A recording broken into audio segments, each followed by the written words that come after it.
আমরা বলছি সবাই বেজার, এবং সেটা দেখছি আসলে সবাই বেজার। এই অবস্থায় ঐকমত্যটা আসলে হবে কবে?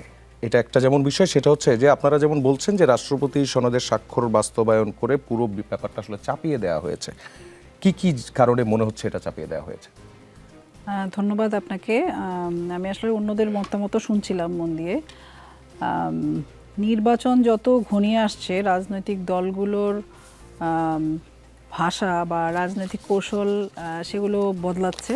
সেটার রিফ্লেকশন আসলে আমাদের এই সনদের বিষয়ে বা এই আদেশের বিষয়ের ক্ষেত্রেও আমার কাছে মনে হয় যে কম বেশি কাজ করছে। কেউ হয়তো একমত হচ্ছে, আমরা কেউ বলছি যে এই আদেশটা আসলে আমরা যা চেয়েছিলাম সেটা হয় নাই।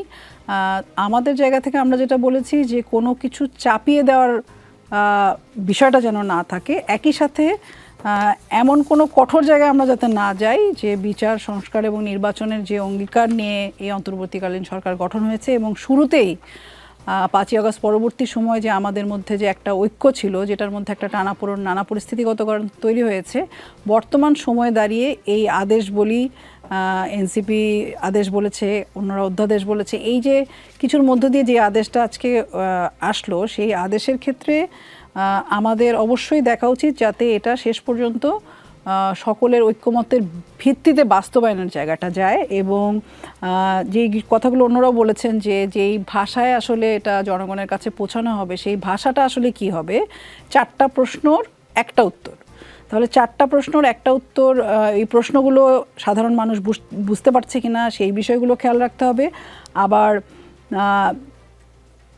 জুলাই সনদের ক্ষেত্রে যে ঐক্যমত্য হয়েছিল সেখানে একমত এবং ভিন্ন মত দুইটাই ছিল।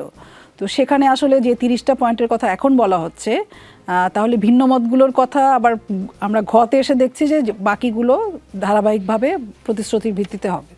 তো এই জিনিসগুলো যাতে আমাদের মধ্যে কোনো রকম দূরত্ব তৈরি না করে, আমরা একটা ঐতিহাসিক মুহূর্তের মধ্যে আছি, সেগুলো আমাদের ভিন্নমত থাকবে, আমাদের কৌশল থাকবে, কিন্তু আমার মনে হয় যে ভিন্নমত কৌশল ইত্যাদিকে ছাপিয়ে আমাদের সামনে যে নির্বাচন, সেই নির্বাচনকে কেন্দ্র করে দেশে একটা স্থিতিশীল পরিস্থিতি তৈরি করার জন্য এবং গণতান্ত্রিক রূপান্তরের জন্য আমাদের এই বাস্তবায়নটা ঐক্যমত্যের ভিত্তিতে হওয়া দরকার। সেটার জন্য যা যা আমাদের আরও আলাপ আলোচনা করা, মানে একটা আদেশ হয়ে গেল মানে আর আলাপ আলোচনা হবে না, এটা কিভাবে বাস্তবায়ন হবে সেটা নিয়ে কোনো এদিক ওদিক হবে না, এরকম আমার কাছে মনে হয় না। ফলে কঠোরভাবে আমরা এটা না হলে এটা করব না, নির্বাচনে যাব না, বা নির্বাচন, এই জায়গাগুলো আমার মনে হয় আমাদের আরও আলাপ আলোচনা করা দরকার।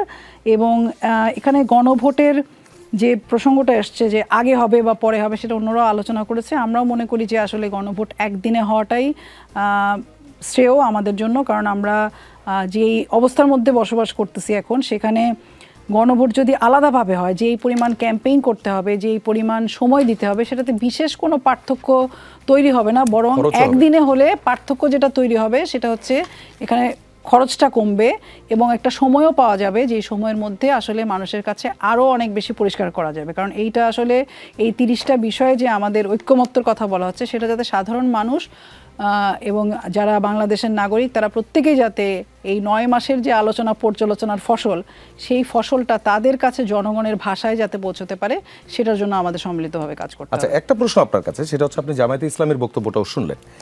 গণভোট নির্বাচনের আগে হওয়ার বিষয়ে তারা যেটি বলছেন, একটু আগে আপনি যে ব্যাখ্যাটাও শুনলেন, এই ব্যাখ্যা কতটুকু মনোপুত হলো? অথবা তারা এখনো পর্যন্ত আন্দোলন করবেন এবং 16 তারিখের কর্মসূচিটাও আছে এখনো পর্যন্ত? এটা উত্তরটা আসলে ওনারাই ভালো দিতে পারবেন। তবে আমার যেটা মনে হয় যে, যেটা আমি বললাম যে আসলে একসাথে হওয়াটাই শ্রেয়, কারণ হচ্ছে এইটার জন্য সময় পাওয়া যাবে। কারণ আপনার গণভোট করার জন্য একটা নির্দিষ্ট সময় লাগে, যেইটার মধ্যে দিয়ে আপনি হ্যাঁ নাটা কিসের উপরে করছেন সেটা জনগণের মধ্যে সেই জিনিসটাকে প্রচার করা, সহজ করা, তার যাতে কাছাকাছি বোঝার জায়গায় আসে, সেই জিনিসগুলো যাতে যতটা পারা যায় করা, সেটার জন্য একটা সময় দিতে হবে। ফলে সেই সময়টা যদি আমরা নির্বাচনের আগে বলি করবে, তাহলে কবে করবে নির্বাচনের আগে?